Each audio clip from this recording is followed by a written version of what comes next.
Muito boa tarde a todos, bem-vindos à Semana de Moldes 2021, bem-vindos a mais um Talento Days, hoje dedicado ao tema Organizações centradas na criação de valor para o cliente. Este é um tema em cima da mesa, obviamente, dentro da nossa indústria. O mercado está a mudar de uma forma bastante acelerada e regular e, portanto, a criação de valor assume um papel preponderante naquilo que é a diferenciação da nossa indústria perante a concorrência. É sobre alguns destes temas que hoje vamos aqui falar, com um painel que aqui temos, composto pelo Miguel Trigo, da Universidade de Fernando Pessoa, do Porto, a quem desde já agradecemos o convite e que vai ser o orador inicial e que vai introduzir o tema. O Jorge Oliveira, da Moliporex, Grupo Vangeste, que também agradecemos a presença, e o Artur Ferraz, da IBC, que também tem colaborado connosco nestas iniciativas do programa Talento, que já realizamos ao longo dos últimos 2 anos. Também estava previsto a presença da Sónia Calado, da DRT, infelizmente por questões de saúde não lhe foi possível estar presente, mas se nos estiver a assistir à sessão, desde já aqui os votos de rápidas melhoras e um rápido regresso e em força à atividade. Portanto, sem mais demoras, hoje vamos avançar com Miguel Trigo para nos falar sobre o que é isto de criar valor, como é que se cria valor nas empresas e depois vamos discutir como é que estes conceitos se podem aplicar na nossa indústria e no nosso setor, que tem as suas características, que tem as suas versatilidades e que temos que as trabalhar. Portanto, Miguel, força, muito obrigado. Ok, eu é que agradeço. Queria, obviamente, começar por agradecer à Cefamol e na pessoa do Dr. Manuel Oliveira pelo convite e, sobretudo, pela oportunidade de hoje estar aqui a poder partilhar algumas ideias, algum do conhecimento que fui acumulando dentro desta área, então, que hoje nos traz aqui e que, obviamente, cumprimento especialmente a todas e a todos vocês que nos estão, que investiram algum do seu tempo para nos ouvir falar então de criação de valor para o cliente, e é o que eu espero conseguir fazer hoje, trazer coisas que realmente considerem úteis e que consigam dar por bem empregue então este tempo que vão dedicar a acompanhar-nos. Pronto, sem mais delongas, e eu gosto sempre, quando abordo qualquer tipo de tema, trazer reflexões ou algumas citações de pessoas que considero que sabem do que falam quando estou a abordar qualquer tipo de tema. E, neste caso, não é exceção, e trago então aqui uma primeira reflexão de alguém que foi um dos grandes pensadores da gestão mais do século XX, Peter Drucker, que sabemos hoje que estava muito à frente do seu tempo, porque tudo aquilo que ele nos foi dizendo já há uns anos atrás continua a ser realmente algo que continua a fazer todo sentido nos tempos que vivemos, não é? E o Peter Drucker dizia-nos que o propósito de uma organização é criar um cliente e mantê-lo. Portanto, para isso ser possível, é preciso realmente que considerem que estamos a fazer algo útil para eles. Uma segunda reflexão é de Sam Walton, que penso que alguns conhecerão, foi o criador da Walmart, não é? A famosa cadeia de supermercados nascida nos Estados Unidos, e que durante muitos anos foi talvez aquela que era considerada a organização mais focada em criar valor para o cliente, não é? Muito do conseguir proporcionar aos seus clientes tudo aquilo que realmente estavam à procura e ao melhor preço possível. E ele dizia principalmente aos seus colaboradores, não é? esta frase, que apenas existe um chefe, e não era ele, não é? O chefe era o cliente. E este cliente, este chefe, tinha realmente a capacidade de despedir todas as pessoas que faziam parte da Walmart. Não é? Bastava para isso resolver gastar dinheiro com outro competidor. Finalmente, trago aqui também algo que foi dito por alguém que certamente destronou, não é? Ou a empresa que criou destronou a Walmart como a empresa mais focada em criar valor para o cliente, não é? Nos tempos atuais é um dos 2 homens mais ricos do mundo, conseguiu graças ao negócio que criou, portanto alguma coisa deve estar a fazer bem. E o Jeff Bezos, o CEO da Amazon, o criador da Amazon, não é? Dizia-nos numa entrevista, penso que em 2013, dizia-nos que talvez a única razão para a Amazon estar a conseguir ter melhores resultados e um melhor desempenho do que toda a sua concorrência na internet era o foco deles, que eles, nos seus valores, se formos à página da internet da Amazon, aparece lá como um dos principais valores da organização é a obsessão pelo cliente, não é? Este foco que ele diz, que eles dizem mesmo, nós somos obcecados pelo cliente, por criar boas experiências ao cliente. Pronto. E agora que ouvimos daquelas pessoas mais, se calhar, habilitadas para nos trazer, se calhar, uma justificação do porquê é que temos realmente que nos focar em criar valor para o cliente, se calhar fazemos aqui uma reflexãozinha a percebermos porque é que parece que foi mais de um momento para o outro, começamos a ouvir uma maior preocupação com estes temas, não é? E certamente esta preocupação com o sucesso do cliente, ou seja, com a criação de valor para que o cliente realmente tenha sucesso naquilo que pretende, tem bastante a ver com algumas alterações que fomos registando a nível da economia e, sobretudo, com 2 alterações. O fenómeno da globalização e a tecnologia, não é? Principalmente a internet, não é? Que conseguiram, estas 2 realidades fizeram com que as barreiras à entrada em quase todos os setores diminuíssem e alguns setores deixaram de existir, não é? E foi possível até, e hoje sabemos que é possível, microempresários serem micromultinacionais, não é? Ou seja, eu posso quase ter uma empresa em que sou eu próprio, e sou só eu, e conseguir exportar para o mundo inteiro sem precisar sequer de ter um armazém, não é? Sei que tenho uma ligação à internet, tenho contactos em alguns países que me hão de fazer aquilo que eu preciso e depois tenho que conseguir colocá-lo nos clientes. Desde que eu faça melhor que a concorrência, se calhar posso ter um grande sucesso.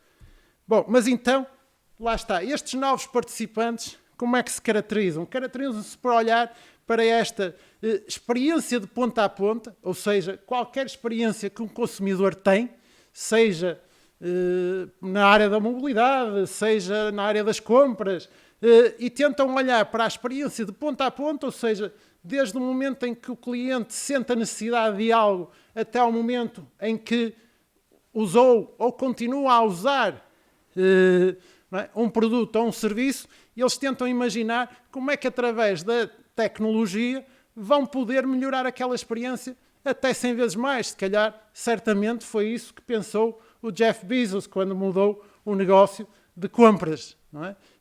Que agora, se calhar, já está a tentar retirar o e-commerce, não é?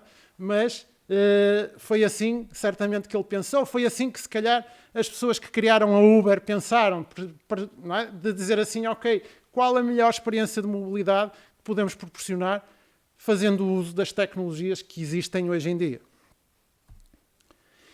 E estas organizações, estas empresas, estes novos participantes também têm esta característica. Na sua própria organização, no seu modelo de gestão, eles garantem que as equipas próximas da ação, ou seja, as equipas próximas do cliente, conseguem tomar decisões e conseguem agir sem estarem à espera, não é? nem terem que reportar a uma camada e várias camadas de supervisão, não é? Eles garantem que essas pessoas tenham a informação que necessitam para poder tomar as decisões certas. E depois, no fundo, eles conseguiram criar modelos que se tornaram mais fáceis para os clientes, primeiro experimentar, modelos fáceis para comprar e, no fundo, preocupam-se com a experiência, como referi há bocado, de ponta a ponta. E a tal obsessão pela experiência do consumidor ou do cliente. E então, o que é que aconteceu connosco? Não é? Que já estávamos no mercado, que sempre fizemos as coisas como vínhamos fazendo. Se calhar começamos a notar que algo totalmente inesperado se começava a passar. E era algo que nós não conseguíamos explicar usando as lentes que estávamos habituados para ver o mundo. E se calhar começamos a perceber que alguns clientes que tínhamos que eram leais, e se calhar leais há muitos anos, começaram a deixar de o ser. Ou começaram a escolher, se calhar, alguns destes novos participantes no nosso mercado. Por outro lado, lá está, vimos estes novos competidores a aparecer de repente e, se calhar, a crescer assim, de uma forma super rápida, que nós não estávamos habituados a ver no mercado. E então começa a nascer uma espécie de tensão em todos nós, não é? Que é esta entre a forma como nós entendemos o mundo e o que realmente se estava a passar à nossa volta. Parece que estávamos num jogo em que de repente as regras mudaram, ninguém nos avisou e nós já não sabíamos como é que se jogava. E então, certamente, começamos a colocar esta questão. Como respondemos a isto?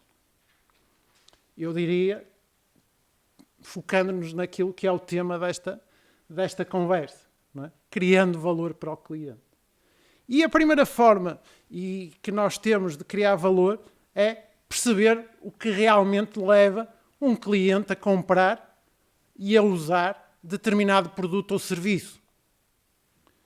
Ok? Nós, se calhar, gostamos mais de a resposta para esta questão ser porque o meu produto ou o meu serviço é espetacular, é muito bom, portanto, as pessoas escolhem o meu produto ou serviço. Infelizmente, há sempre outras razões por trás. E nós devemos trabalhar no sentido de tentar perceber o que é que leva realmente os clientes a comprar determinado produto ou serviço, não são só as qualidades do nosso produto ou serviço. O professor Clayton Christensen, que infelizmente nos deixou em 2020, não é? É uma pessoa muito conhecida porque trouxe para a ribalta o termo da inovação disruptiva e foi também um célebre professor de Harvard. Não é? Ele, nos seus últimos anos de carreira académica, foi um acérrimo defensor desta necessidade de nós percebermos porque é que as pessoas compram ou, como ele gostava de dizer, contratam um produto ou um serviço. Não é? E ele dedicou-se a isto porque, no fundo, começou a perceber, não é? Como todos nós percebemos, que mais de 80% das inovações, dos novos produtos, dos novos serviços, vão falhar. E muitas vezes falham porque não está percebido corretamente porque é que as pessoas vão necessitar daquele produto ou daquele serviço. E então ele dizia-nos, não é, que os clientes até podem não nos conseguir dizer que produto ou que serviço necessitam. Não é isso que compete aos clientes. Para isso estamos cá nós, para perceber que tipo de produto ou serviço é que eles necessitam. E eles são capazes de nos dizer quais são as dificuldades que têm, quais são, no fundo, as tarefas, as necessidades que estão a tentar colmatar e depois que não estão a conseguir, ou então algumas que até já estejam a tentar realizar, mas que se calhar ainda não estejam totalmente satisfatórias, ou seja, há ali algo que eles gostavam de ver melhorado. E então, como ele gostava de dizer, os clientes compram ou contratam, que era o termo que ele gostava mais de utilizar, e utilizam os produtos e serviços para realizar os jobs, neste caso, não é? A tradução para trabalhos que surgem nas suas vidas. Ok? E então, eis que surge a teoria do jobs to be done, que se explica, no fundo, assim: um job ou um trabalho é o progresso que o nosso cliente desejará realizar em circunstâncias específicas. Ok? E mudando as circunstâncias, certamente o tipo de job também será diferente, ok? Penso que este desenho, esta ilustração ajuda a perceber melhor aqui o que é que estamos a falar, não é? Em que nós estamos a ver, não é? Nós hoje estamos numa realidade, estamos no ponto A e queremos chegar a uma realidade que é o eu desejado, neste caso, ok? E aquele espaço que está ali a tracejado é o progresso que eu desejo alcançar. Eu quero ir do ponto A, onde eu estou atualmente, para o ponto B, aquilo que eu desejo, o mais rápido, obviamente, possível, certamente. E isto chama-se o progresso que eu quero realizar e será aqui que entrarão os nossos produtos ou serviços, ok? Eles vão ajudar os nossos clientes a conseguir fazer este progresso, passar do ponto que estão atualmente para o ponto que querem estar. E isto aplica-se certamente a problemas, a necessidades de satisfazer coisas que se calhar são agora novas para o nosso cliente, ok? Chamamos-lhes jobs ou chamamos-lhes trabalhos, pronto, e o que queremos é progredir. Também é importante não esquecermos nunca que todos os jobs têm dimensões, têm 3 dimensões.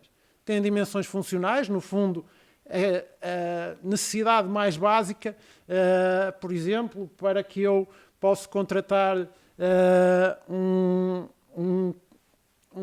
coworking, ou seja, tenho que realizar trabalho, mas depois tenho, se calhar, outras dimensões emocionais. Eu gosto de me sentir num local, ou seja, eu podia realizar o meu trabalho, agora inclusivamente habituamos-nos mais a isso sozinho em casa, mas eu não gosto de estar sozinho. Então, se calhar, vou-me dirigir a um coworking porque sinto-me melhor quando vejo que estou rodeado por outras pessoas. Mas vou a um coworking porque, apesar de gostar de estar rodeado por outras pessoas, não quero ser interrompido. E como não conheço assim muito bem, certamente sei que não vou ser interrompido, portanto, também me sinto bem ali num coworking. Por outro lado, um espaço de coworking pode-me dar condições que eu não tenho em casa.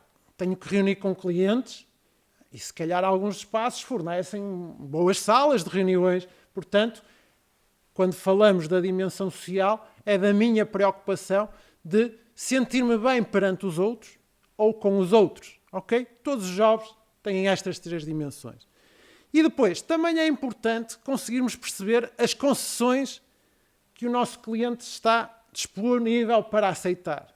Ou seja, nós sabemos que não há soluções perfeitas, não é? Nunca existirá.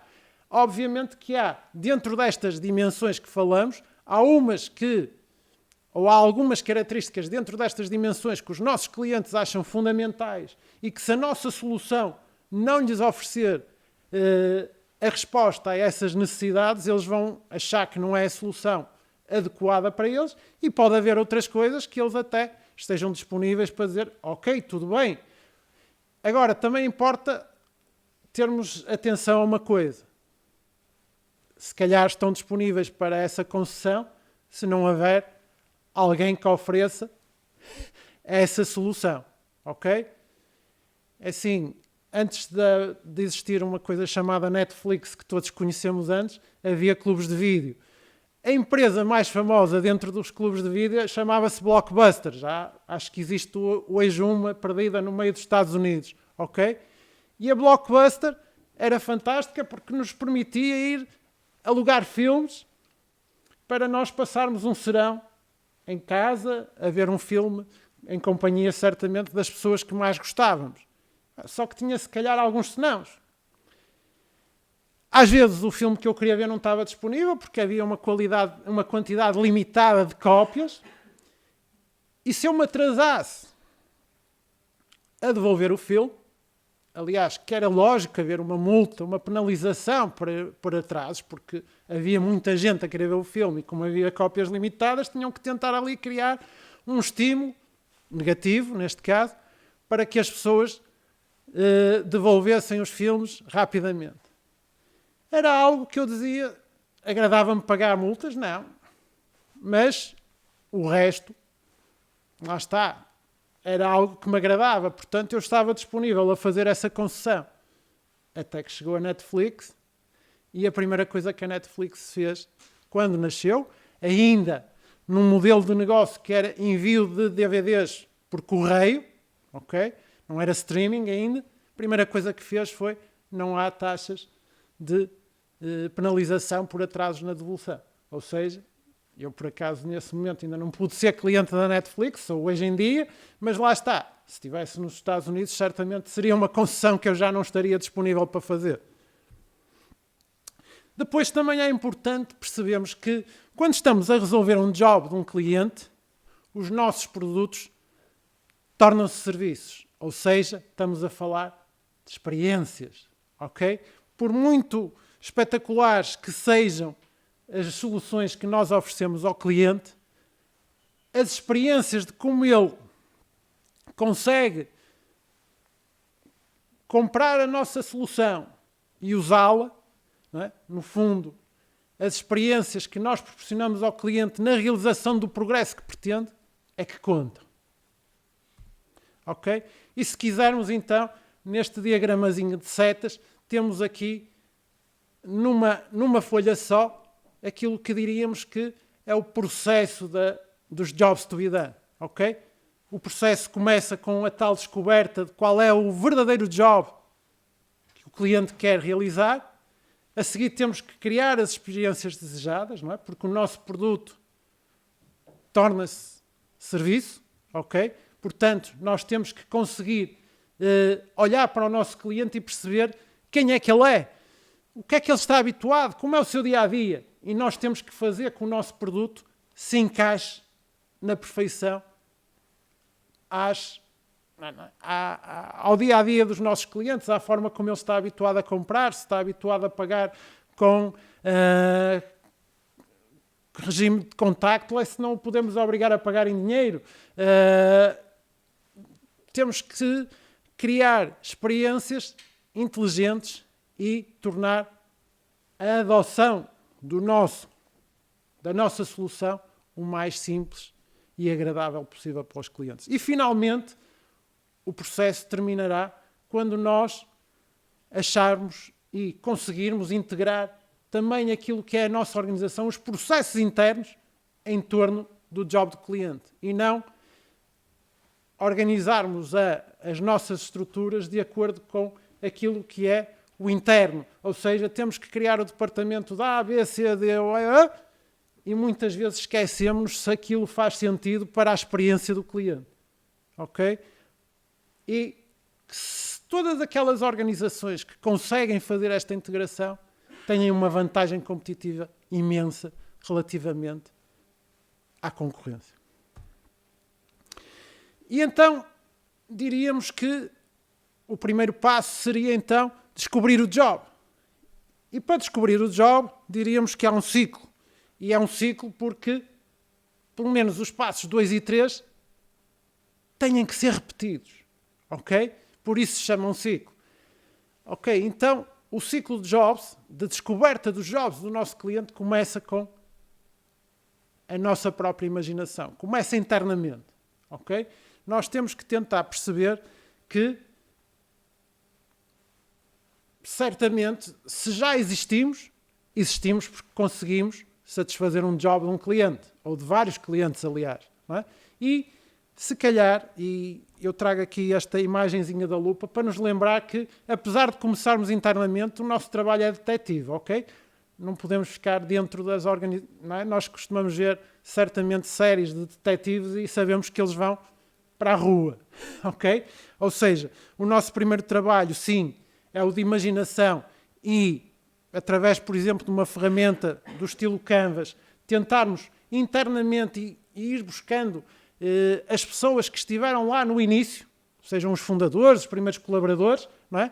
Fazer este exercício de tentarmos ver se percebemos bem realmente quem é o nosso cliente, quais são os progressos que eles desejam realizar, quais são as dimensões funcionais desse progresso, mas também as dimensões emocionais e sociais que estão, no fundo, embutidas nesse desejo de conseguir atingir algo novo. e depois saber como é que de forma fácil, conveniente e inteligente nós somos capazes de entregar a nossa solução. Ok, como víamos ali, a seguir a imaginar, temos que ir para a rua, temos que ir investigar. E como é que fazemos isso? Entrevistando clientes. E de preferência, os mais leais. Ok? Porque vão ser certamente aqueles que vão estar mais disponíveis para nos falar verdade e trazer a maior parte dos insights que se calhar nos vão permitir fazer um trabalho melhor. Mas também é fundamental conversarmos com antigos clientes. Não é? Para tentarmos perceber o que os levou a ser nosso cliente e o que levou a que tenham deixado de ser nossos clientes. E vamos conversar com eles para responder a 4 grandes questões. A primeira, em que circunstâncias é que eles se encontram? Não é? Acredito e acho que não me engano que a maior parte daqueles que nos estão a ver são clientes que são empresas que têm outras empresas como clientes, portanto, nós quando queremos saber que circunstâncias estão, vamos tentar que, no fundo, perceber quem são as pessoas que vão estar envolvidas numa tomada de decisão. Porque sabemos que serão várias as pessoas, não é? Quando falamos de empresas, são várias as pessoas. E temos que saber quais são os seus papéis no processo da tomada de decisão também. Ok? E também temos que perceber em que fase da vida está a empresa nossa cliente, não é? Se está a começar, se é uma micro, pequena, média, grande empresa, uma multinacional. Ok? Porque, obviamente, isto tem interferência na forma como os jobs que andam à procura poderão ser entendidos, ou aliás, como poderão ser entendidas as soluções para os jobs que andam à procura, não é? Vocês todos percebem que é diferente. E então, em seguida, temos que responder, ok, quais são os jobs que os clientes estão a querer realizar?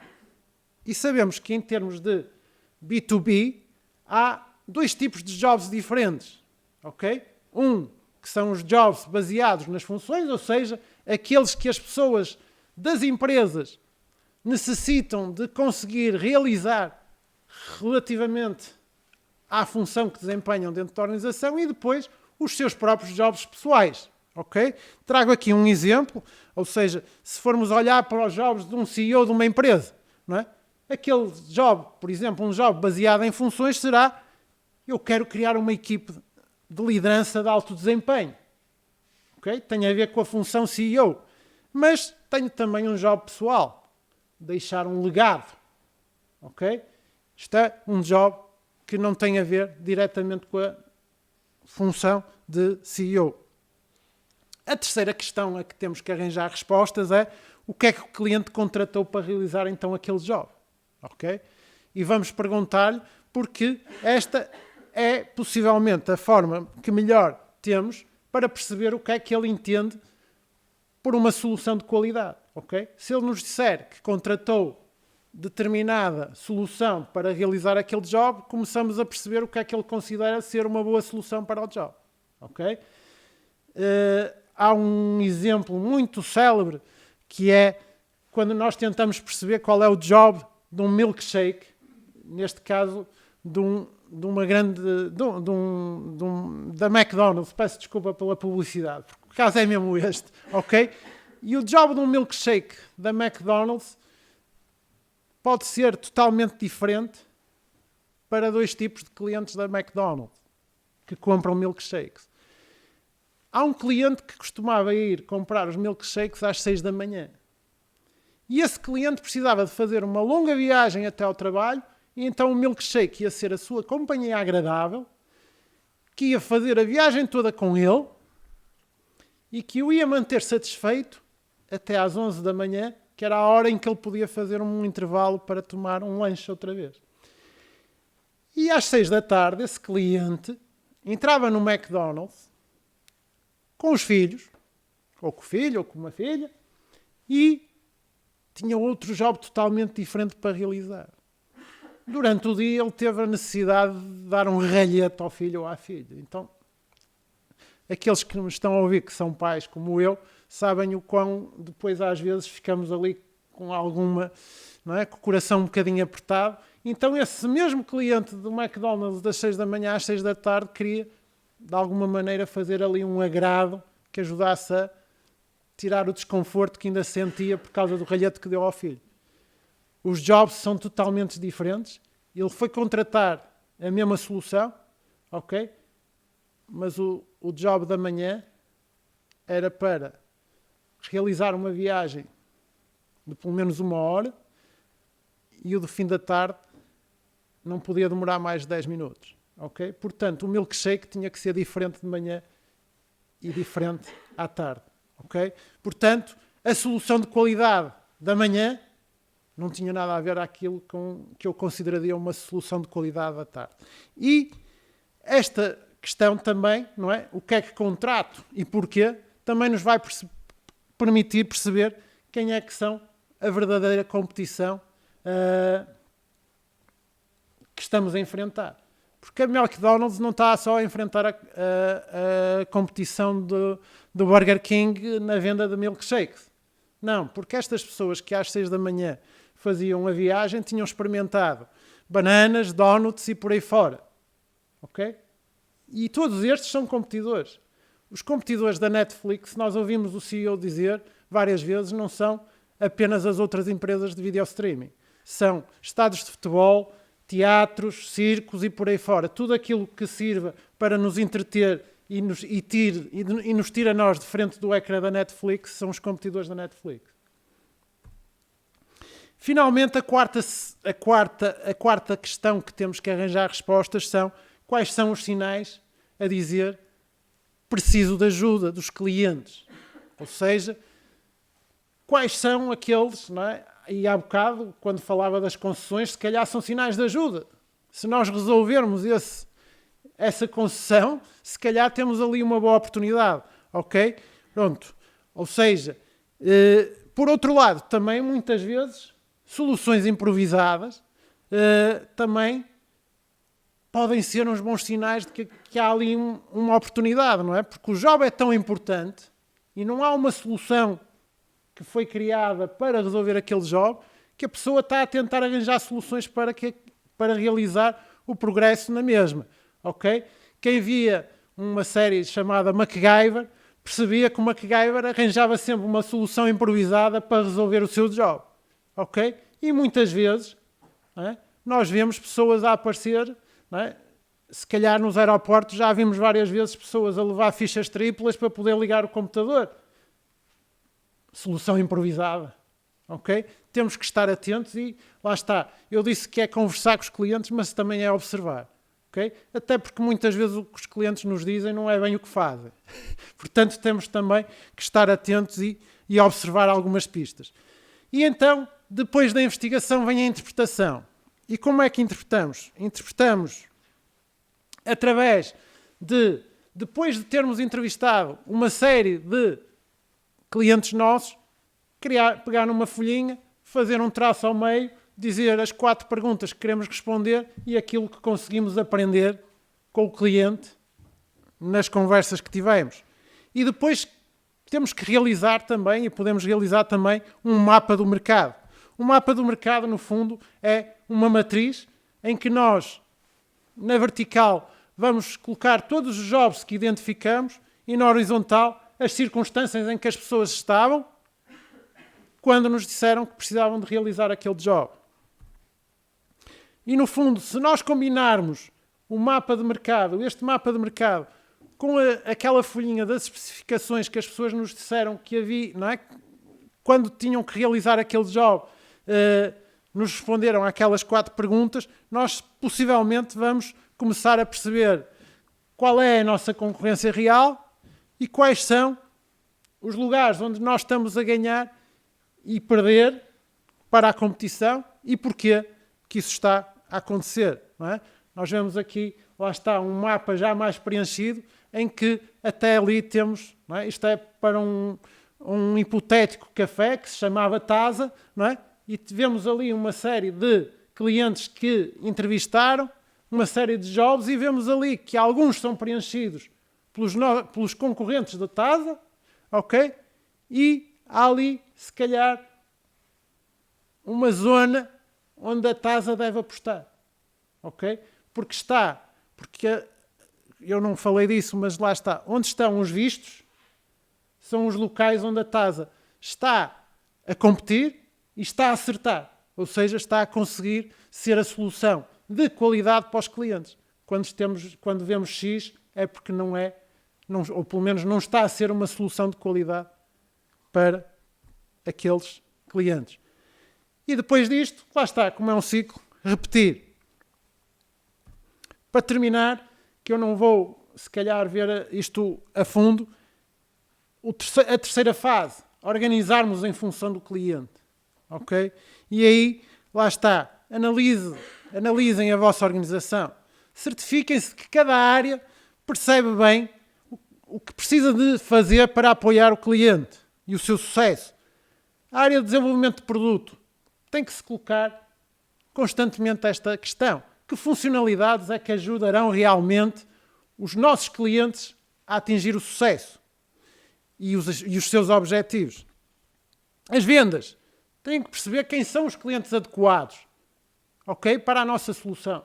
Não faz sentido vendermos algo a alguém que a nossa solução não vai trazer sucesso, não é? Porque isso, a longo prazo, pode ter significado a curto prazo uma venda, mas a longo prazo, se calhar, vai-nos trazer prejuízos porque as pessoas vão dizer mal da nossa solução.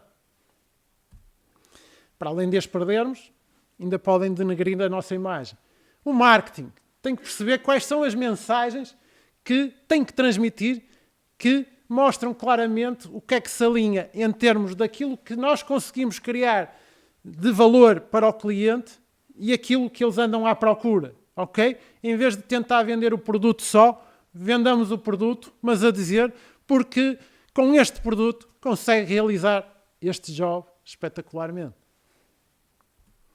As finanças têm que começar a preocupar-se também com métricas de sucesso real e valor para os nossos clientes. E não apenas com vendas. Uma coisa importantíssima, criem ciclos de feedback entre os funcionários que todos os dias interagem com os clientes e as equipas de desenvolvimento de produto. Porque só quando conseguimos esta soma, ou seja, juntar vendas, a implementação, mais informações a clientes, é que nós ficamos com uma visão holística sobre o que funciona e o que não funciona naquilo que nós criamos. E se está em cargos de chefia, garanta que pelo menos uma parte importante das informações que recebe vem dessa área de sucesso do cliente, não é? Que é sobre o que é que os nossos clientes estão a conseguir alcançar com as soluções que nós lhes vendemos. E depois estas eu vou deixar, eu penso que a apresentação será disponibilizada a todos vós. Pronto, são algumas sugestões que deixo, que acho que, no fundo, são importantes de começarem a tentar, pelo menos experimentar algumas coisas, em pequenas experiências, que é assim que se faz, não é? Quando falamos em inovação, nós não começamos logo a tentar fazer uma coisa de milhões, não. Tentamos experimentar na porta ao lado, a ver se resulta. E se na porta ao lado resultar, se calhar já podemos ir para a freguesia. E se na freguesia resultar, se calhar já podemos tentar dinamizar na cidade. E se na cidade resultar, o país e por aí fora. Ok? Mas tem que se começar. E eu acho, e obviamente acho que a resposta número 3 será, no fundo, o resultado daquilo que nós conseguimos com a 1 e com a 2. Vamos conseguir criar produtos fáceis de usar e essenciais para os clientes fazerem os seus negócios, que eles, senão, não nos vão contratar para resolver os seus jobs. Deixo aqui algumas sugestões de leitura. Algumas das coisas que aprendi e que trouxe para vocês hoje foi a ler estes livros. Deixo também aqui, neste QR Code, se quiserem utilizar o telemóvel, o smartphone neste caso, terão acesso ao meu cartão de visita com os meus dados todos de contacto. Obviamente estou disponível para aquilo que acharem que eu posso ser uma ajuda. E, mais uma vez, gostava de agradecer e pedir, obviamente, desculpa porque me alonguei um bom bocado. Muito obrigado, Miguel Trigo, pela apresentação que foi realizada e que contextualiza.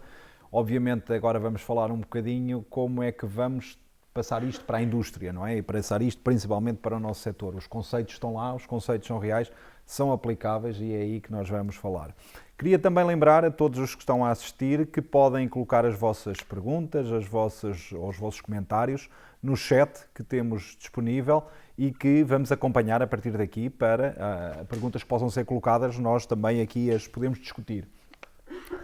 Passando aqui ao nosso painel, a primeira questão é assim, da apresentação que foi feita. Jorge, o que é que se salienta? Qual foi a principal mensagem que foi retirada daqui? Boa tarde. Em primeiro lugar, agradecer à Cefamol o convite, na pessoa do Dr. Manuel Oliveira. É curioso, eu tirei 3 ou 4 notas para falarmos hoje um bocadinho sobre criação de valor e a primeira nota que eu tomei foi foco no cliente.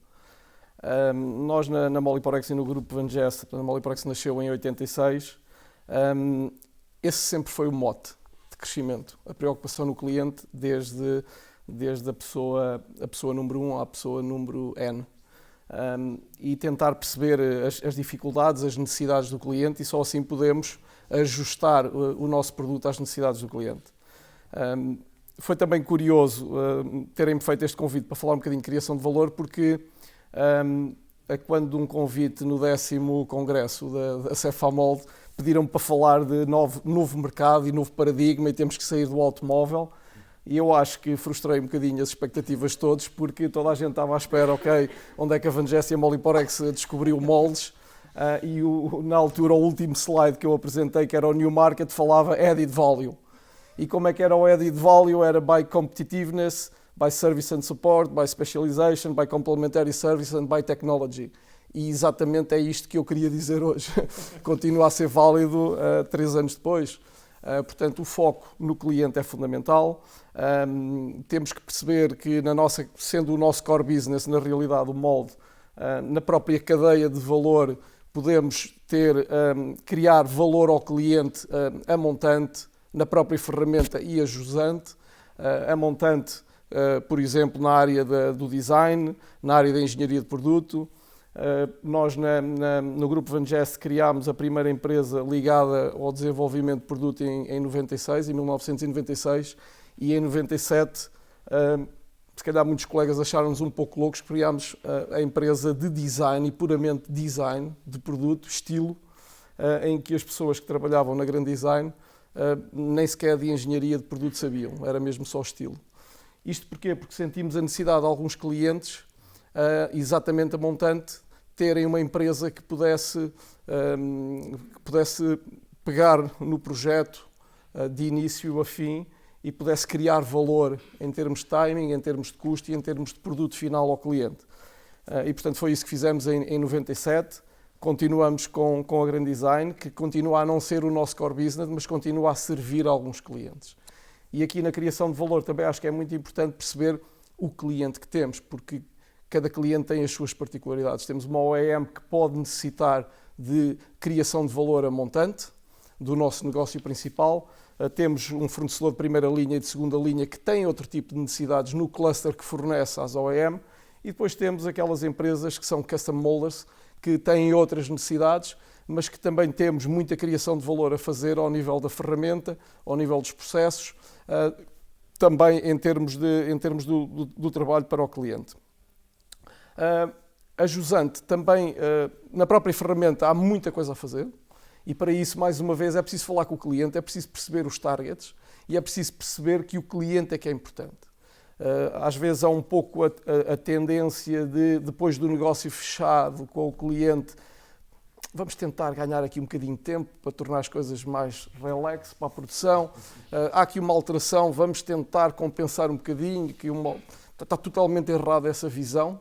A visão continua a ser sempre foco no cliente, é tentar ganhar tempo, é tentar reduzir custos para o cliente, mas para isso é preciso perceber quais são os targets do cliente, qual é que é o tempo de ciclo target do molde, qual é que é a espessura definida e o peso de injeção e, portanto, se em cada item conseguirmos ganhar, portanto, é o win-win, é o win para o cliente, é o win para nós no futuro. Essa é um bocadinho a postura da criação de valor, na nossa perspectiva, é aquilo que tentamos todos os dias fazer. Perceber muito o cliente, ter um foco a 100% no cliente e depois tentá-lo transportar para cada uma das atividades que fazemos, quer sejam com serviços complementares, desde o design, a engenharia de produto, prototipagem, e também fazemos checking fixtures, portanto os meios de controle dos componentes, mas há muito trabalho mesmo centrando só no fabricante de molde mais convencional, só centrado na ferramenta. Se não quiser crescer nos outros serviços, há muita coisa a fazer na ferramenta, há a sensorização da ferramenta, há ganhos de produtividade na ferramenta, há especialização numa determinada área de mercado. Por exemplo, estou-me a lembrar de uma tecnologia que é o reel-to-reel. Portanto, um fabricante de molde que se especializa nessa tecnologia pode trazer ganhos de eficiência e desenvolvimento de produto ao cliente, integrar diversos componentes que anteriormente eram feitos separadamente. Portanto, há aqui muito espaço para a criação de valor e é efetivamente um tema que sempre esteve e continuará em cima da mesa, exatamente. No fundo, aquilo que o Jorge está aqui a transmitir é que a empresa fez aquela matriz que ali estava identificada e que foi escolher que para cada cliente está um serviço diferente a fazer. Há uns que são mais globais, outros mais precisos, mais direcionados, consoante as necessidades de cada um. No fundo, orientar a produção e a organização para as necessidades de cada cliente. Exatamente. Na realidade, a criação de valor é um pouco, acho eu, a mensagem, não tem a ver com a dimensão da empresa nem com o crescimento em serviços. Não, um fabricante de molde tout-court pode e deve ter muita criação de valor e muito foco no cliente, perceber as dificuldades, as necessidades do cliente, o que é que o cliente esperaria, ou o que é que os clientes do nosso cliente necessitam, lhe estão a pedir, e, portanto, ir atrás desse drive e perceber o que é que pode fazer para responder a essa questão. Artur, também um comentário, há ali uma nota que salientou, que eu acho que joga muito com aquilo que tem sido as discussões do nosso setor, ou seja, olhar muitas vezes não apenas para o produto, mas para o serviço, para aquilo que nós podemos trazer ao cliente e ao mercado. Mas uma visão também sobre esta apresentação e sobre como é que isto pode ligar com as nossas empresas. Bom, antes de mais, boa tarde a todos e mais uma vez obrigado ao convite. É sempre um prazer estarmos aqui e podermos estar aqui a partilhar este tipo de tema. Criar valor. Bom, eu apanhei aqui e tentava ir buscar aqui duas questões que me parecem fundamentais. Tecnologia, globalização, propósito e foco. Bom, isto eu reduzia estas 4 palavras e a partir daqui encontramos a tecnologia, porque é o motor destas transformações e tem sido. Globalização, porque estamos a concorrer a uma escala planetária, lá está, nós estamos a ver... falou muito da Netflix, não é propriamente enquanto que a Blockbusters não, mas aquelas lojas onde íamos comprar, os clubes de vídeo. Alugar os clubes de vídeo, eu já não lembrava do nome, os clubes de vídeo. Nós clubes de vídeo, exatamente, íamos lá buscar os filmes. Eram negócios familiares. Bom, a Netflix não parece que seja. E portanto, estamos efetivamente a concorrer numa larga escala, independentemente do tamanho do nosso negócio. E depois, propósito e foco. Estes dois é o que temos. Portanto, temos a tecnologia, nós não controlamos e não a conseguimos controlar. O processo de globalização, de uma maneira geral, também não, mas o propósito sim.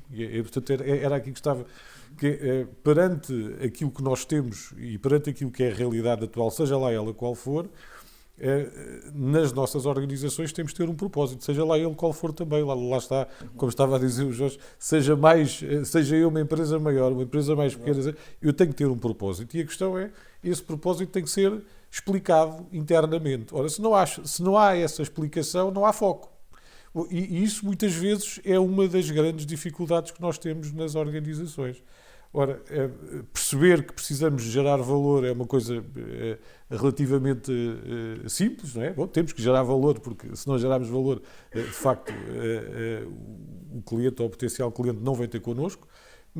Saber que temos que ter um propósito também. Agora, disseminar o propósito é que é difícil e às vezes é aqui que está a grande questão, que é, e que parece que seria interessante também desenvolvermos e trabalharmos, levando aqui isto um pouco para a área das pessoas, não é? Que é exatamente esta ideia que nós temos que também preparar as nossas organizações para conseguirem disseminar o propósito, não só nas equipas comerciais, como estavam a dizer, não é? Mas sim por todas as áreas, não é? Não é só o comercial que tem que perceber essa ideia de que é preciso gerar valor ao cliente. As áreas operacionais também, o chão de fábrica tem que perceber isso, não é? E os outros também. Ora, isso é que é às vezes difícil passar. E, portanto, eu quando falo aqui, e eu entendi este foco desta ideia, que é como é que eu preparo as pessoas para se focarem num propósito. E este propósito é fundamental hoje em dia. Não é? Que é preciso, e principalmente em alturas mais conturbadas, como é a atual, não é? Em que estamos a viver uma época difícil, complexa, não é?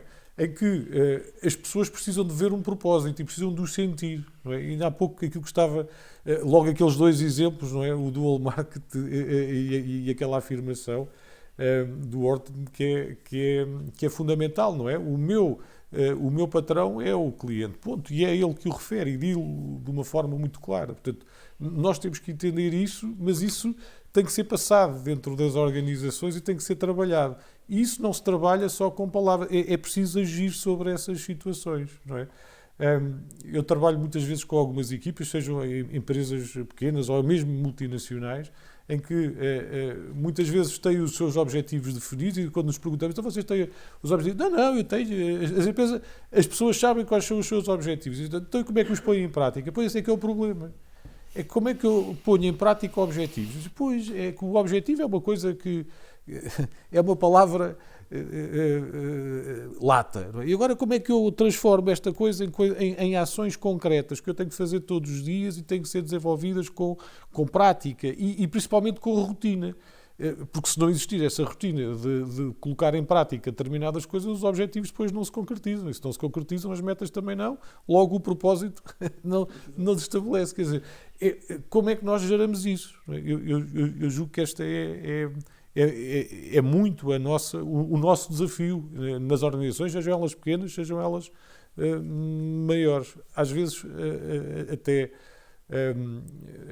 em pequenas e médias empresas, se pensa que isto é um problema nosso, nas grandes empresas isso não acontece. Não é verdade, não é? Quando nós lidamos com empresas de grande dimensão ou mesmo multinacionais, se tem exatamente a mesma questão. Se calhar de uma maneira diferente, ou seja, existe uma maior orientação para se saber que as pessoas, para poderem ser autónomas, ainda há pouco o Miguel referia, lá está esta questão aqui, as equipas próximas da ação. Não é? Uma equipa próxima da ação e descentralizada precisa de autonomia. Ora, mas para ser autónoma, alguém tem que lhe dar, não é? Eu para poder ter iniciativa para fazer uma coisa, alguém teve que me dar autonomia, não é? E a questão é que quem tem que dar autonomia é quem tem o poder para poder, lá está, isto é, o poder para poder passar essa autonomia a alguém. E esta passagem, não é? Ainda ali há um slide que também o Miguel nos referiu, que era passar do ponto A para o ponto B, que é exatamente aqui que voltamos, que é, então o que é que eu preciso para preparar as minhas equipas para terem essa autonomia? Esta é a questão. Não é? É que o foco no cliente é fundamental, mas eu para poder focar pessoas em cliente tenho que proceder a coisas, a ações concretas que vão permitir que exista efetivamente esse processo de transformação. E esse é um processo é um trabalho diário, não pode ser feito, lá está, com uma ação concreta. Vamos fazer uma ação de 3 horas onde estamos ali todos muito condensados. Bom, as pessoas ficam muito felizes naquelas 3 horas, mas depois passa-lhes, não é? Porquê? Porque depois levam com a realidade em cima, não é? E a realidade é dura. E, portanto, nós só conseguimos ultrapassar a realidade com trabalho por si, com trabalho, lá está, focado todos os dias. Eu diria que aqui a grande questão é como conseguimos dar esta autonomia, como conseguimos dar esta autonomia às pessoas e como é que as pessoas vão poder colocar em prática a iniciativa necessária para a autonomia que lhe dão. Agora, é claro, pessoas que nunca sabiam o que era ser autónomo, porque não tinham esse processo de autonomia nas organizações onde estavam, para poderem ter este processo de iniciativa e, portanto, a partir do momento em que têm autonomia e agora precisam ter a iniciativa para a pôr em prática, precisam de se desenvolver enquanto profissionais também. Agora, e quando falamos, por exemplo, aqui em perceber as necessidades do cliente, eu preciso ter indivíduos que saibam fazer este processo que estava a referir, que é, eu tenho uma pessoa que tem um problema, que tipo de soluções é que eu tenho para lhe dar? E eu só consigo fazer isso se me conseguir desenvolver do ponto de vista da forma como vou olhar para o problema dele. E aqui tem que aprender a negociar. Ora, a negociação é a componente mais complexa do processo de comunicação. Não é? E, portanto, para que pessoas que estão nesta área possam no fazer, quer seja com os clientes finais, quer seja com os seus clientes internos, não é? Como é que um diretor de produção fala ao diretor comercial ou ao indivíduo da área comercial que precisa de mais uma semana para entregar, ou precisa de mais uma semana para... Isso nunca acontece. Isto nunca acontece, não é? São cenários hipotéticos claro, e completamente... Claro. É uma hipótese. Em Portugal, pelo menos, hipóteses completamente fora da normalidade, mas vamos imaginar que sim, não é? Quer dizer, quando isto acontece, eles têm que saber negociar e estabelecer aquela questão de estabelecer um compromisso. Não é? Têm que obter esse compromisso. E essa questão, às vezes, não é fácil de ser trabalhada. Portanto, quando falamos em cliente final, é importante também, mas depois também temos de levar isso dentro da organização para que as pessoas saibam fazer, saibam utilizar esta competência.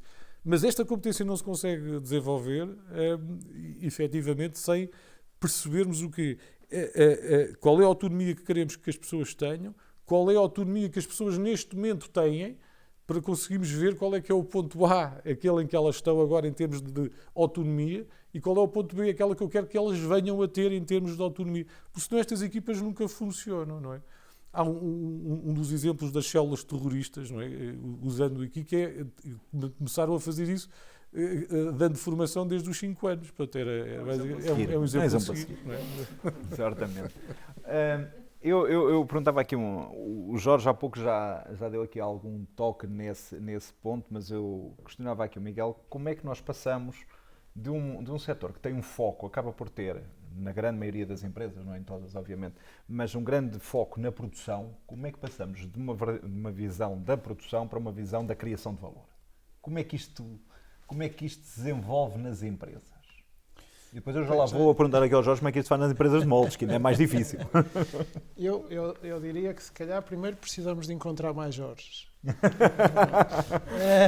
Não é? Pelo que eu ouvi, penso que essa será o primeiro ponto, ou seja, e quando eu falo disto, eu estou a falar obviamente de dizer que temos que conseguir começar a ter a sorte, se calhar é sorte, de ter líderes que percebem que não basta ter realmente um grande produto, não é? Mas sim é preciso estruturar, primeiro perceber se realmente quais são os jobs que os clientes precisam de realizar, inclusive a passar ok, eu gostava de fazer isto, mas tenho que preparar as minhas pessoas. É um job que alguém tem.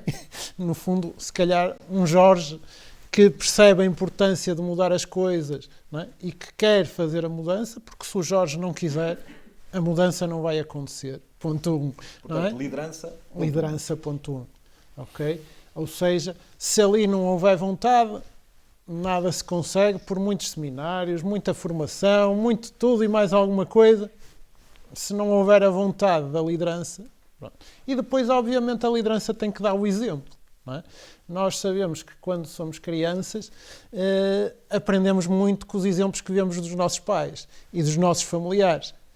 Obviamente, quando vamos crescendo, vamos vendo, por exemplo, exemplos de treinadores, quando praticamos uma modalidade esportiva, Ou seja, eu diria que aqui tem que vir também assim. É assim que as coisas se mudam. É quando na atividade do dia-a-dia se me vêm falar de coisas que geralmente era o mais importante, era a produção e vamos fazer assim, a liderança disse, não vamos, porque o que importa aqui é o cliente. E então vamos fazer assim. Não é? E acho que é com este trabalho diário das pessoas começarem a perceber, espera, afinal, há aqui coisas que temos que mudar. Não é? E depois, se calhar, como tinha ali em alguns dos slides que eu deixei ficar só para as pessoas depois refletirem, não é? Se calhar criar métricas diferentes daquelas que existem. Não estou a dizer que se vai acabar com as outras. Vamos inserir outras que vão ao encontro daquilo que nós achamos que é importante para essa mudança. E essas métricas e a sua discussão têm que começar a ter exatamente a mesma relevância que as métricas de vendas, por exemplo. Okay? Que é para se mostrar, e aí é que a liderança, por exemplo, com o exemplo, mostra a importância que atribui às métricas. Okay? Pronto. Penso que será aqui o segredo de sucesso. Não é? Ou seja, ter, no fundo, líderes que sabem que o mundo em que vivemos nunca mudou tão rápido e vai continuar a mudar muito rápido. Sabem que têm que aprender todos os dias e fazem-no com a humildade de alguém que sabe que no mundo de hoje nunca saberemos tudo. Não é? E temos, obviamente, também que ir buscar pessoas para complementar certamente algumas das coisas que nós não somos capazes de saber. E também não faz sentido que saibamos, não temos que saber tudo. Não é? O Carnegie Mellon, que foi dos maiores industriais de alguma vez da história, dizia que o segredo do sucesso dele era ter arranjado uma equipa de topo excelente. Okay? Isto é dos homens que foram industriais de maior sucesso até hoje. Não é? Que teve a humildade de perceber, não, eu tenho é que me rodear de gente boa porque eu também vou ganhar com isto. Não é? Pronto, e ganhou toda a gente. E, portanto, eu costumo dizer muitas vezes, e principalmente quando estou nas aulas, porque ainda estou a formar gente para ver se vêm com outra mentalidade, que uma das áreas onde os dirigentes devem gastar uma boa percentagem do seu tempo é nas pessoas, em perceber quem são as pessoas que precisam, em perceber como é que as podem ir buscar e como é que as conseguem manter na organização. Portanto, eu diria que 20% a 40% do tempo dos gestores devia ser passado a pensar nas pessoas. Okay? E lá está, como ao almoço também comentava, uma frase que eu adorei do Jim Collins, não é? O autor dos vários livros do Good to Great e por aí fora, não é? Que era: o mais importante das empresas não são as pessoas, são as pessoas certas. Aí ainda é mais difícil. Jorge, no caso do nosso setor, esta questão da criação de valor, isto vai passar muito pelas empresas entrarem cada vez mais em processos de co-criação com os seus clientes, de desenvolvimento de produto, ou não tem que ser exatamente assim? Temos que conhecer o cliente e cada cliente é a sua realidade. Eu costumo contar um bocadinho esta piada para desmistificar um bocadinho a questão da criação de valor e dar o seguinte exemplo. Nós temos um restaurante em que a pessoa senta-se, o empregado vem, o que é que vão tomar, deixa o menu, passado um pouco chega com as bebidas e então já decidiram e toma nota. Temos agora os novos restaurantes que veio o tablet e a pessoa olha para o tablet, deixa cá me pedir a bebida. E depois temos aquele restaurante que não há nada escrito, não há menu e chega o chefe de sala. Os meus amigos, o que é que querem jantar hoje? Está-lhes a apetecer o quê? Um peixinho, uma carninha? Ok, é um peixinho. Então, muito bem. Então temos aqui o peixinho tal e tal e tal. Foco no cliente. Quem é que tem foco no cliente? É a terceira opção. Mas, será que é o cliente que quer aquele foco ou é o indivíduo que chega lá e quer o tablet? Portanto, esta é que é a questão. Ou seja, o risco destas sessões é que estamos aqui a falar das nossas ideias, das nossas opiniões, mas isto não significa que se aplique a todos e a todas as situações. Portanto, volto a falar no foco no cliente, perceber as necessidades e as dificuldades do cliente e depois trabalhá-las. Aí sim, internamente, trabalhá-las e perceber aquele cliente o que é que nós podemos fazer. Nós só podemos fazer ao nível do tooling, pouco podemos fazer ao nível da cocriação. Depois há aqueles clientes que nos apaixonam um bocadinho mais, que são os clientes onde vamos à cocriação, em que podemos desafiá-los e dizer, ok, nós vamos aceitar o desafio de desenvolver, o risco de desenvolver, e vamos estar na parte do design, da engenharia de produto, prototipagem e quem sabe até royalties na fase final de produção da peça. Isso é uma visão mais abrangente. Não quer dizer que para o fabricante de molde, Tucur, seja a visão certa. E, portanto, eu acho que a mensagem principal é agir função do cliente. Claro, definir as áreas em que queremos apostar tecnologicamente, os mercados em que queremos apostar para sermos fortes e para termos um added value para o cliente na sua cadeia de valor, mas também ter a noção que há vários tipos de clientes e, portanto, ajustar sempre às necessidades dos clientes aquilo que vamos considerar como o added value para aquele cliente.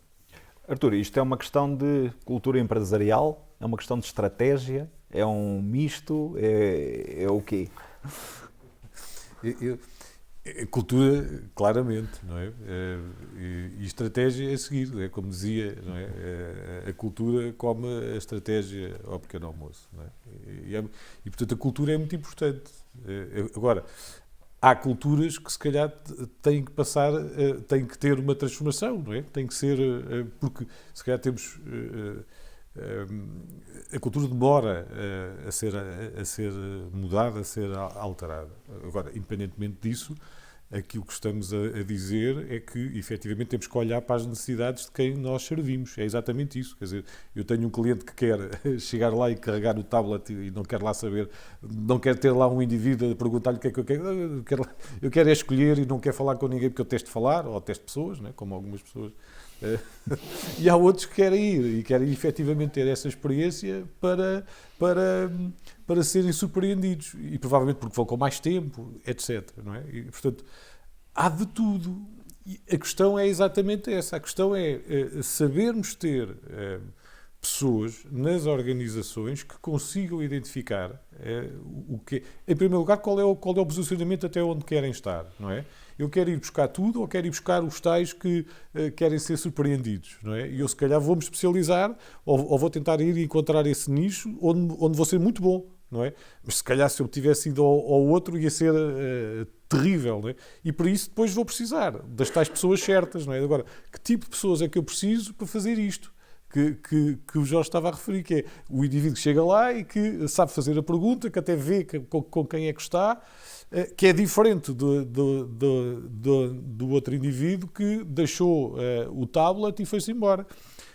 Nós até quando vamos... isto é a mesma coisa do que ir a uma loja, não é? Uma loja de pronto a vestir. Há lojas de pronto a vestir que, naturalmente, eu não quero ser incomodado, não é? E, portanto, as pessoas são treinadas para não incomodar. Mas são treinadas também para procurar o contacto do olho, não é? Em que eu começo a olhar à volta e começo a ver que estou... E a pessoa tem que se aperceber disso. E, portanto, é esse foco. E, portanto, nesse caso, eu não pergunto nada, mas percebo que a pessoa... E isso exige o quê? Isto exige sensibilidade. Isto é treinável.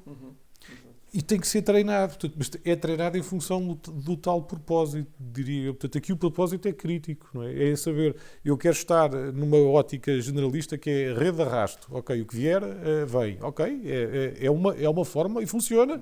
É uma estratégia. E quem a seguir provavelmente pode correr. E há outros que dizem, não, eu quero estar aqui porque quero me especializar, quero ser conhecido por fazer isto desta maneira e quero me diferenciar por isso. Portanto, é difícil ter a tal resposta porque podemos estar a condicionar e efetivamente, eu acho que aquilo que temos que perceber é quem somos, não é? Lá está, queremos saber qual é o propósito que queremos. Não é? Esta às vezes até é uma resposta que acaba por ser dolorosa, não é? Porque às vezes nem nós sabemos muito bem a resposta, não é? E se calhar temos que começar por aqui, dentro das nossas organizações, saber o que é que queremos estar a fazer e onde é que queremos estar. Não é? Que é para sabermos e ter tempo para poder estar no sítio onde quer estar, efetivamente. Não é? Porque se eu estou com a corda na garganta e percebo que estou num sítio onde não quero estar e para mudar para onde eu quero, se calhar demoro 4 ou 5 anos e não tenho tempo para o fazer. Por isso é que isto tem que ser feito com continuidade e as pessoas têm que ter esta noção que depois, se eu quiser transformar a forma como faço as coisas dentro da minha organização, que esse processo não se desenvolve em 3 meses. Não é? Eu não vou conseguir mudar o foco das pessoas e o foco do negócio e até a maneira como os clientes me veem, não é? Se eu sou o tal restaurante de tablet, dificilmente eu agora deixo de ter tablets, as pessoas que lá vão ainda estão a habitar, então está o tablet. E chega-me lá um indivíduo, então o que é que o senhor quer comer? Traga lá o prato, eu quero lá falar com lá está, porque eu não gosto de pessoas. É lógico. O Artur levantou aqui um ponto que é interessante, que é a questão da formação e digamos que há aqui competências que são treinadas. Para quem vem da universidade e no fundo fala sobre este tema, jovens e não só, como é que isto pode ser treinável? Como é que estas competências podem ser dinamizadas? O que é que podemos fazer para reforçar a nossa força nessa vertente? É assim, eu costumo lá nas aulas, não é? Porque quando falamos destas coisas, a maior parte das vezes as pessoas ficam assim um bocado a estranhar, não é? E eu começo por dizer, vocês estão na Universidade de Fernando Pessoa e certamente sabem que o primeiro slogan da Coca-Cola, e desculpem outra vez a publicidade, em Portugal foi criado pelo Fernando Pessoa e dizia assim, primeiro estranha-se, depois entranha-se. Não foi para a frente porque a Coca-Cola, como ainda vivíamos em ditadura, afinal acabou por não entrar nessa altura em Portugal. Não entranhar. Lá está. Mas eu diria que, obviamente, que há um primeiro momento em que pode haver ali alguma estranheza, mas eu acho que já, inclusivamente, lá está, quem jovens e menos jovens, e se calhar, obviamente, que em alguns menos jovens há uma maior dificuldade, às vezes, de no fundo, aceitar um bocadinho que, se calhar, é preciso mudar algumas coisas, mas da mesma maneira que eu hoje comecei a minha apresentação a trazer a voz de outras pessoas que eu acho que não poderemos dizer, não sabem do que estão a falar. Eu geralmente começo as minhas aulas a apresentar os resultados das empresas que fazem diferente e que vão seguir estes modelos diferentes, não é? E geralmente são empresas que até são líderes dos seus mercados e podemos falar de coisas tão diferentes como produção de polpa de tomate, como de criação de uma empresa que trabalha na área industrial de ferros fundidos e por aí fora, ou estamos a falar da Michelin, que nós sabemos bem que, para além do guia Michelin, dos melhores locais para a restauração, não é? Também vende pneus. E aos pneus. Tem tudo a ver. Lá está. Ou seja, eu trago os exemplos antes de dizer como é que eles fizeram. Claro.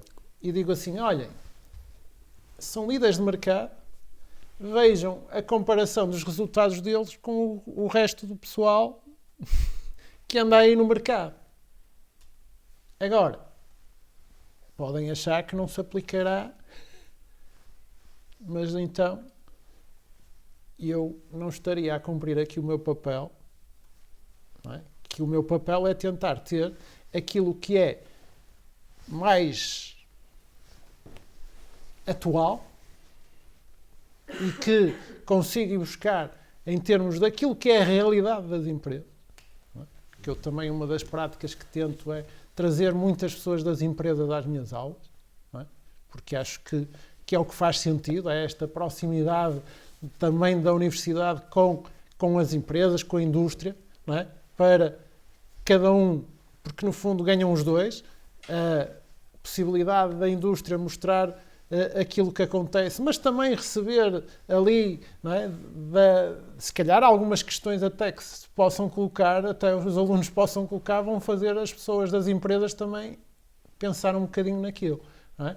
Pronto, e obviamente a tal questão que eu acho que também referi ali um bocadinho, ou seja, já foi aqui, não é? Esta questão de dizer assim, estes novos competidores que entram no mercado, os seus líderes estão sempre a aprender. Okay? Portanto, esta necessidade de formação, não é?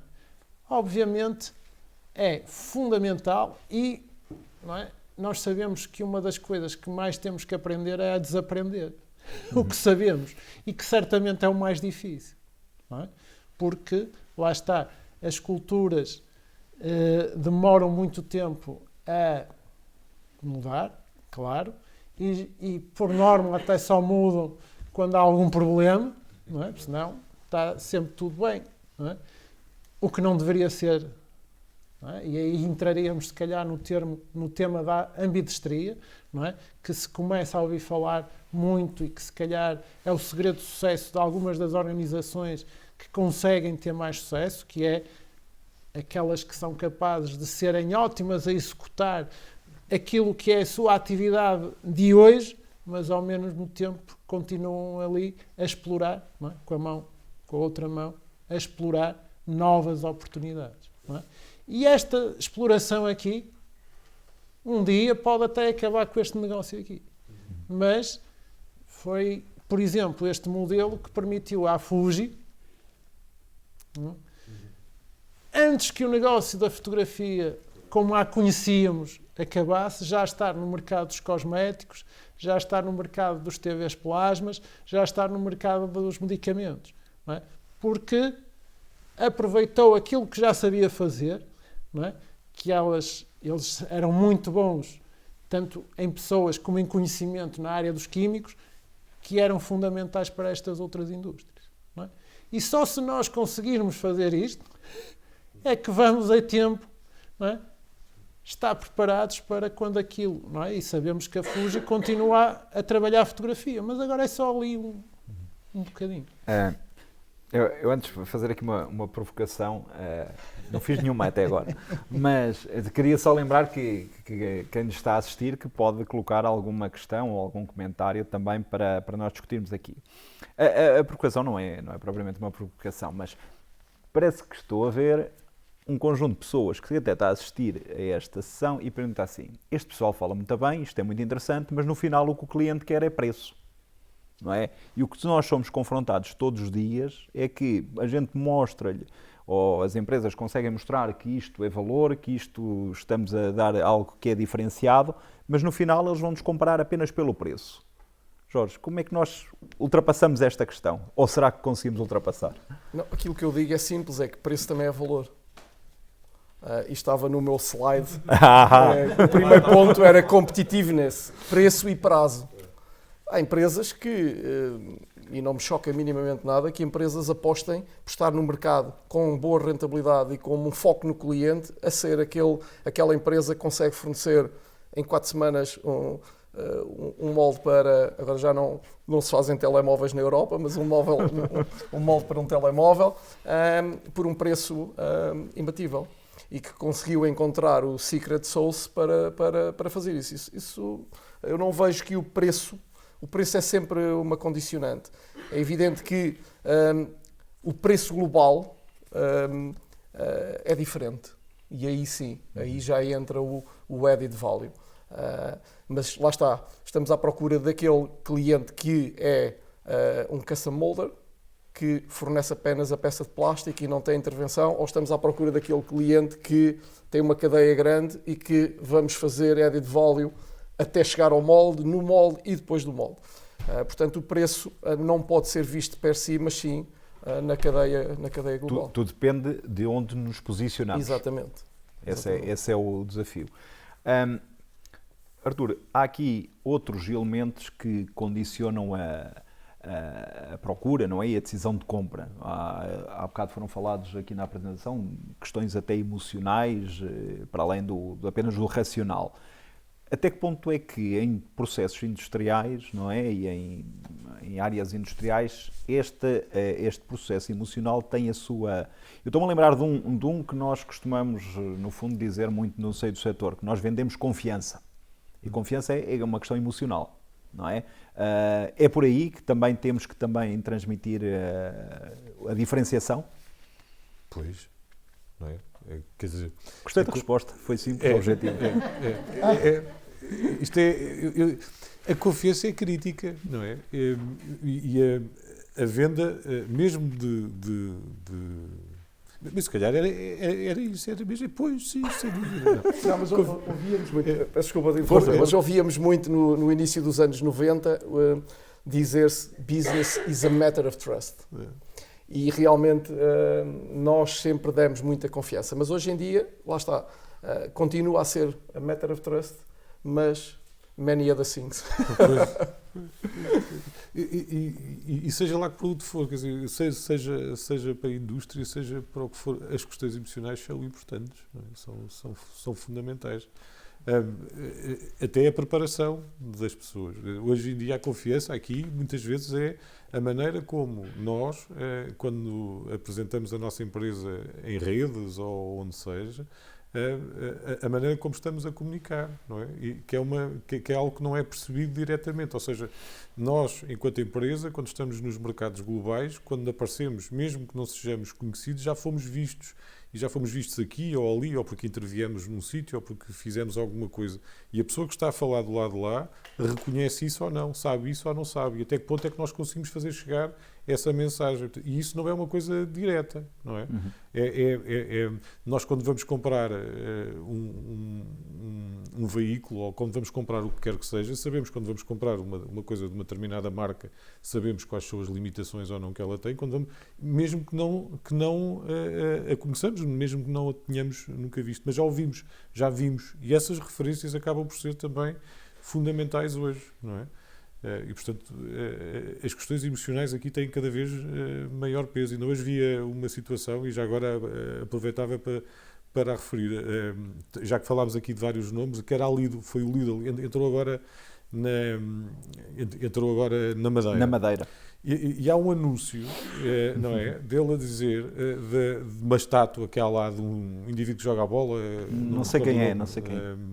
Ronaldo, não é? Qualquer coisa Ronaldo. Ronaldo, com a estátua dele, com 2 sacos, com o logotipo do Lidl ali, a dizer qualquer coisa, estamos com os melhores, ou os melhores estão connosco. É uma coisa assim do género. Ou estamos onde estão os melhores. E isto é uma referência clara à questão emocional do próprio cliente, principalmente do cliente da Madeira. Uma marca que vai entrar e que começa já por dizer o quê? Primeiro começa por ir buscar aquilo que qualquer madeirense em qualquer parte do mundo considera fundamental, que é o Ronaldo. Além de ser português, é da Madeira, não é? E esse reconhecimento é um reconhecimento emocional. Aliás, nós vimos, por exemplo, hoje, falamos muito mais do Lidl, mas não nos podemos esquecer, por exemplo, que o Lidl, quando entrou em Portugal, eram umas estantes, não é? E as coisas estavam lá todas. Hoje em dia, o marketing, hoje até fomos de férias para os parques de estacionamento do Lidl, não é? Que eles tinham aquela coisa de irmos acampar para o Lidl do Seixal em vez de ir para as Seychelles, não é? E estas coisas, de facto, fazem-nos falar sobre as situações e como é que esse reconhecimento de uma marca que até há pouco tempo não tinha esse peso passa a ter. E estamos a falar dela exatamente por causa dessa percepção emocional. Isso aproximou-nos da marca, ou seja, fez com que, se calhar, vamos olhar para ela de outra forma. Porquê? Porque nos apelou às emoções. Não é? Aqueles vídeos fofinhos que nos fazem chorar, normalmente no fim têm lá que são patrocinados por alguém. Não é? E a Coca-Cola, ainda há pouco estávamos a falar disso, é excelente a fazer isso. Não é? Lá está o indivíduo que recebeu a carta e depois vai o filho e ele arranjou maneira de ir lá no autocarro. Não é à toa, quer dizer, aquilo é água com açúcar, não é? E faz mal, não é? Supostamente. Não é? Mas o que é o facto é que nós emocionamos com isso e, portanto, isso gera proximidade. Qualquer indústria acaba por fazer isso. E se calhar acabava só de dizer disso hoje em dia. Vemos, por exemplo, e eu dou estes exemplos às vezes nas formações, quando estamos a falar até em vendas ou isso. Olha, vamos a um site de uma empresa norte-americana que vende mísseis. Mísseis. E vejam que tipo de publicidade é que eles põem lá. Eles fazem publicidade, mas não é agora desenvolvemos um míssil que mata de uma maneira mais... Não. A publicidade deles é muito levada às questões sociais e de responsabilidade social, que não deixa de ser curioso, porque eles fazem mísseis. Não é? E os mísseis têm um propósito. Mas essa proximidade gera uma sensação de que eles afinal até são fofinhos, é um míssil, mas se for deles... Até nem é mau. Até nem é mau, Até nem é olha, mau. que venham deles, desta marca, não é? Que Jorge, eu não vou dizer a marca. exato, é melhor. Jorge, estamos também a chegar mesmo ao fim, mas apenas uma última nota. Hoje em dia tudo é digital, não é? E temos a questão de digitalização está em todo lado. A digitalização também nos vai ajudar de alguma maneira. Há pouco, o outro dos tópicos que foi aqui falado na apresentação tinha a ver com a questão dos dados, da informação em tempo real e tudo isso. Essa também vai ser a digitalização também nos vai ajudar, de alguma forma, a criar valor junto do cliente? Eu acho que a digitalização é um falso problema, porque todos vamos estar dentro da digitalização. É evidente que a velocidade com que cada empresa entra na digitalização poderá ser importante e relevante, mas sim, eu diria que é um must. Não há dúvida que nós hoje, ao nível interno, o nosso nível de digitalização é grande. Falta-nos poder ter a ligação ao cliente no sentido em que até percebemos as necessidades dele antes dele as sentir. E eu acho que isso não é fácil na indústria, mas acho que é importante e fundamental. Agora, o driver principal continua a ser sempre o mesmo, que é as pessoas terem paixão por aquilo que fazem, quer seja nas universidades aos miúdos, não é? As pessoas têm que ter paixão. Os governantes têm que ter paixão na indústria e tem que ser genuína essa paixão, tem que sentir, e os empresários e os colaboradores também têm que ter paixão naquilo que fazem para conseguir realmente, porque depois o trabalho é fácil. Este é um bom tópico. Paixão é um dos elementos essenciais quando queremos demonstrar valor ao nosso cliente? Sem dúvida, porque senão, lá está, vamos fazer as coisas se calhar por automação, e quando a automação não tem paixão, realmente se calhar não é bem feita, não é? Porque acho que, acima de tudo, e apesar de, obviamente, eu ser um acérrimo defensor da digitalização e estar muito interessado em, inclusivamente, acompanhar todos os avanços tecnológicos, eu até não é? Acho que se calhar aqui no setor já andam a pensar muito na internet de todas as coisas e de como agora cada peça que se calhar seja fabricada vai ter sensores para permitir aos vossos clientes se calhar conseguir também realizar algo que querem realizar. Obviamente, se não houver essa paixão e a dedicação de tentar perceber o que é que o nosso cliente, efetivamente, como é que podemos ajudá-lo a ter sucesso, nós também não iremos ter sucesso. E já agora, também, já que se falou aqui realmente de comunicação, e na área industrial, eu acho que um dos melhores exemplos foi a Intel, não é? Que todos habituamos a ouvir falar de Intel Inside. Isso foi uma campanha de comunicação que a Intel fez, que conseguiu passar para o cliente dos clientes deles porque é que deviam querer comprar um computador que tinha um Intel Inside. Se calhar pode ser uma boa dica também para a área industrial ir tentar perceber o que é que foi feito na altura, não é? Que, no fundo, as pessoas antes compravam computadores e não queriam saber qual era o processador. E, de repente, a marca Intel Inside começou a vender. Muito bem. Creio que estamos a terminar esta sessão. Gostaria de dizer para quem se está a assistir que já colocámos no chat um pequeno link onde podem dar os vossos comentários, a vossa observação, a vossa análise do que foi esta sessão. Os vossos contributos são sempre muito importantes para podermos identificar novos temas, novas áreas de debate dentro do setor e, portanto, contamos com a vossa participação. Aqui ao nosso painel, eu queria agradecer-vos esta conversa que aqui tivemos durante este período. Acho que foi muito interessante, muito à volta de um tema que obviamente tem muito se lhe diga. Podemos ficar aqui o resto da tarde a falar, mas não temos tempo. Temos que criar valor para quem está a assistir e, portanto, nós temos que criar valor para ir trabalhar. Mas Mas muito obrigado ao Miguel por esta apresentação e um primeiro contacto com o nosso setor, também é verdade. Ao Jorge Oliveira por se ter disponibilizado a estar connosco durante este período, falar sobre estes temas e também da vossa experiência na Moliporex, no Grupo Fangeste, nesta área. E ao Artur Ferraz também, que tem sido o nosso parceiro também nestes debates e nestas sessões do talento e que vamos continuar a dinamizar.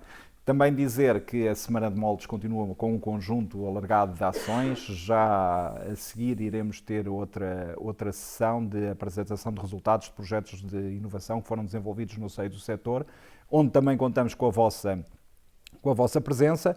E no caso do Talento Days, amanhã voltamos com outro tema, com um novo painel para discutir algumas áreas que consideramos de interesse para todos vós. Muito obrigado pela participação e, mais uma vez, cumprimos o horário. Muito obrigado.